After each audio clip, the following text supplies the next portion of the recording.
ಬೆಂಗಳೂರಿನ ಕುರಿತಂತಹ ಮತ್ತಷ್ಟು ಸುದ್ದಿಗಳನ್ನ ಕ್ವಿಕ್ ಆಗಿ ನೋಡ್ತಾ ಹೋಗೋಣ ಇವತ್ತಿನ ರೌಂಡ್ ಅಪ್ನಲ್ಲಿ.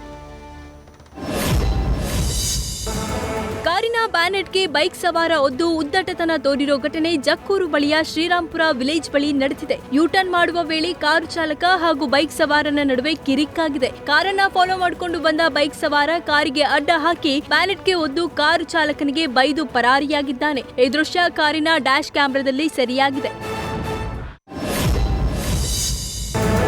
ನಗರದಲ್ಲಿ ತುಪ್ಪ ಕಳ್ಳತನ ಮಾಡೋ ಗ್ಯಾಂಗ್ ಬೀಡು ಬಿಟ್ಟಿದೆ. ನಂದಿನಿ ಪಾರ್ಲರ್, ಸೂಪರ್ ಮಾರ್ಕೆಟ್ ಹಾಗೂ ಒಬ್ಬರೇ ಇರೋ ಅಂಗಡಿಗಳನ್ನ ಟಾರ್ಗೆಟ್ ಮಾಡಿ ಕೆಜಿಗಟ್ಟಲೆ ತುಪ್ಪ ಕಳ್ಳತನ ಮಾಡುತ್ತಿದ್ದಾರೆ.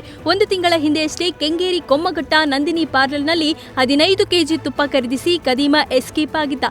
ಈಗ ಅನ್ನಪೂರ್ಣೇಶ್ವರಿ ನಗರದ ಪೇರ್ ಪ್ರೈಸ್ ಎನ್ನುವ ಸೂಪರ್ ಮಾರ್ಕೆಟ್ನಲ್ಲಿ 15 ಲೀಟರ್ ತುಪ್ಪ ಖರೀದಿಸಿ ಇಬ್ಬರು ಆರೋಪಿಗಳು ಎಸ್ಕೇಪ್ ಆಗಿರೋ ದೃಶ್ಯ ಸಿಸಿಟಿವಿಯಲ್ಲಿ ಸೆರೆಯಾಗಿದೆ.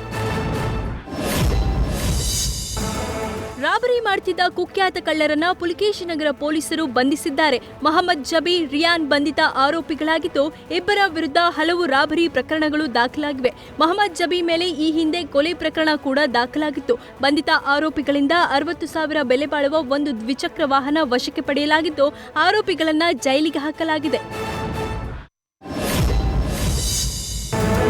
ವಿಕ್ಟೋರಿಯಾ ಆಸ್ಪತ್ರೆ ಮುಂಭಾಗ ಗುಂಡಿಗಳ ಹಾವಳಿಯಿಂದಾಗಿ ರೋಗಿಗಳು ಪರದಾಡುವಂತಹ ಪರಿಸ್ಥಿತಿ ಎದುರಾಗಿದೆ. ತುರ್ತು ಚಿಕಿತ್ಸಾ ವಿಭಾಗ ಮುಂಭಾಗದಲ್ಲಿ ರಸ್ತೆ ಗುಂಡಿ ಬಿದ್ದಿದ್ದು ರೋಗಿಗಳಿಗೆ ಹಾಗೂ ಆಂಬ್ಯುಲೆನ್ಸ್ ಸಂಚಾರಕ್ಕೆ ಸಮಸ್ಯೆಯಾಗ್ತಿದೆ. ರಸ್ತೆ ಮಾತ್ರವಲ್ಲದೆ ಪಾದಾಚಾರಿ ಮಾರ್ಗಗಳು ಕಿತ್ತು ಹೋಗಿ ದೊಡ್ಡ ದೊಡ್ಡ ರಂಧ್ರಗಳಾಗಿವೆ. ಆಸ್ಪತ್ರೆ ಆವರಣದಲ್ಲಿ ನೂರಾರು ಜನರು ಓಡಾಡ್ತಿದ್ದು ತಕ್ಷಣವೇ ದುರಸ್ತಿಗೆ ಮುಂದಾಗಬೇಕು ಅಂತ ಆಗ್ರಹಿಸಲಾಗಿದೆ. ನ್ಯೂಸ್ ಫಸ್ಟ್ ನಿರ್ಭೀತಿಯಿಂದ ನಿಮ್ಮ ಪರವಾಗಿ.